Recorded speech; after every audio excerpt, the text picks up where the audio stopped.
I am Jordan Rushworth, host of the Athlete Sitdown with Sport Endorse, where we chat to inspiring athletes to hear their unique journey into the world of sports.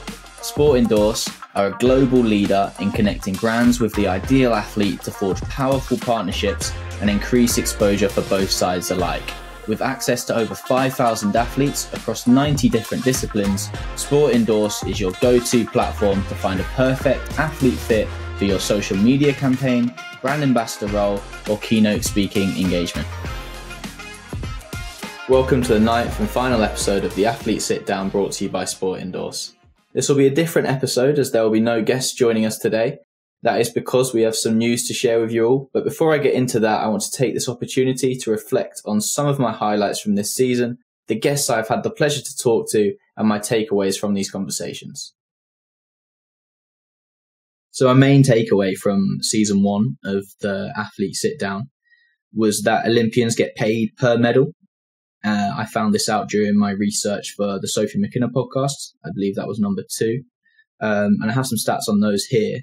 So the US athletes get $37,500 per gold, whereas the likes of Hong Kong pay around $750,000 per gold.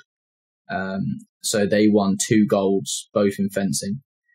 15 of the 206 countries competing pay over $100,000 to athletes who win a gold medal. And interestingly, Team GB athletes are instead supported through funding depending on their podium potential. So those who have a definite shot at a medal can receive up to £28,000 in funding each year, which contributes to their living and sporting costs. So this funding is actually called the Athlete Performance Awards, but it is also stipulated that this does not support athletes that are considered professional, as they can operate independently through other income streams such as endorsement. It must also be said that British Athletics, the governing body for the nation's track and field team, does reportedly pay out medal bonuses independent of the government. And I think that leads on quite nicely to sort of the next topic that I want to cover, which is funding, and sort of shows how well funded British athletics are in comparison to some of the other governing bodies, as they can afford to sort of pay out per medal. So my second takeaway, funding, and how most athletes struggle with funding. Sophie McKenna, Yona Wisdom-Knight, Lauren Davey all mentioned this season. Lauren Davey's funding was reduced and she was told to cycle to work, and had worked out that it costs her around £10,000 to chase her dreams per year. And speaking to these athletes, it seems that the funding system may be flawed, so I decided to delve a little deeper. And as UK sport's current funding model is focused on winning medals through the Athlete Performance Awards, as I mentioned earlier, the sports with the highest chances of securing medals, such as athletics, sailing, rowing, and cycling, receive the lion's share of financial support. They have opted a medal-first approach, which rips funding from those that fail.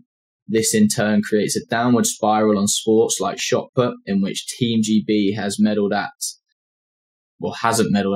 since the Olympics in 1984. And as they keep getting reduced funding, this in turn means they get less athletes, so less funding, so less athletes, and the cycle continues. So it is no surprise that Sophie and many other athletes have spoken to mention funding. And this research has also given me more perspective on how important brand sponsorships are for athletes, and why Sport Endorse is imperative for them, and now has over 5,000 athletes across 91 different disciplines worldwide, and connects them with brands that are looking for more exposure in specific areas. And it's great seeing both parties benefit. Are you a brand seeking an influencer to enhance trust and visibility with your audience? Or are you an elite athlete eager to feature in advertisements or promote products on social media? We're a unique platform connecting top-tier athletes with brands for impactful partnerships in your area. For brand managers, we simplify dealings with athletes and celebrities. For athletes, we offer opportunities to collaborate with like-minded brands. With a strong global community, Sport Endorse is your gateway to success. www.sportendorse.com, where brands can book a free demo on the platform, while athletes can sign up for free. My third takeaway stems from the fact that every single one of the athletes I've spoken to has blown me away with their pure determination to succeed in their sport. Firstly, financially, as many of them have to work multiple jobs on top of training to fund their sporting goals.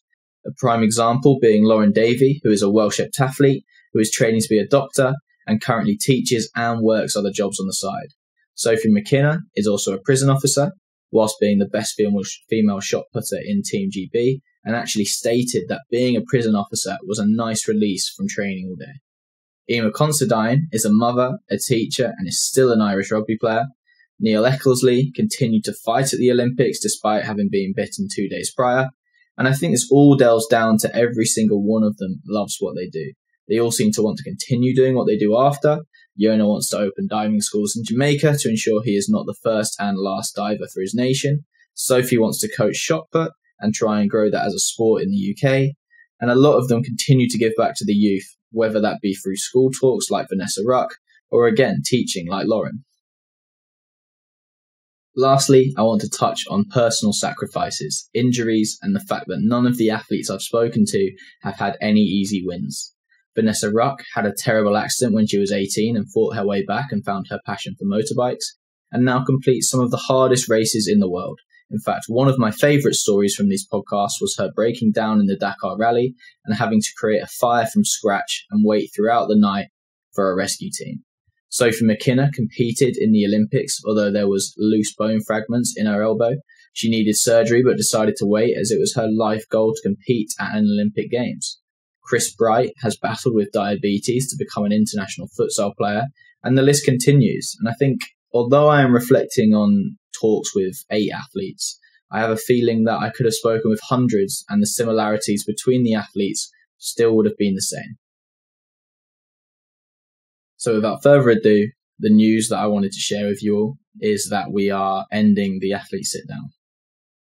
But transitioning into our new podcast, Journeys. The main reason being is because we felt the Athlete Sitdown restricted us from topics and people that are imperative to the sporting industry.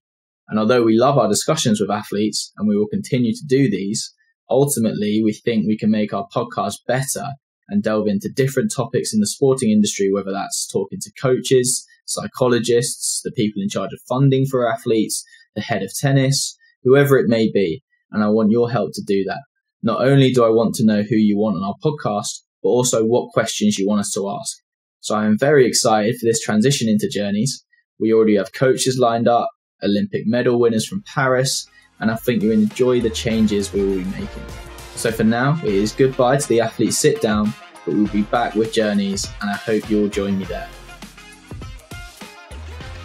Thank you for watching the Athlete Sitdown, brought to you by Sport Endorse.